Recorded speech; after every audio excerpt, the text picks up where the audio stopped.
அனைவருக்கும் வணக்கம். ஸ்ரீஜ தமிழ்மொழி சேனல் உங்களை வரவேற்கின்றது. இன்று சிற்றிலக்கியத்தில் உள்ள அந்தாதியை பற்றி பார்க்கலாம். அந்தத்தை ஆதியாக வைத்து பாடுவது அந்தாதி. அந்தாதிக்கு டேஷ் என்ற பெயரும் உண்டு. சொற்றொடர்நிலை, பிற மொழிகளில் இல்லாத அமைப்பு அந்தாதி. முதல் அந்தாதி நூல் அற்புத திருவந்தாதி. அந்தாதி பாடவல்லவர் ஒட்டக்கூத்தர்.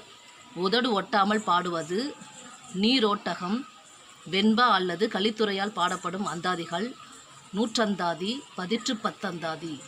ஒவ்வொரு பத்தும் ஒவ்வொரு சந்தத்தில் பாடப்படுவது பதிற்று பத்தந்தாதி. பதிற்று பத்தந்தாதிக்கு டேஷ் என்ற பெயரும் உண்டு. பல் சந்த மாலை.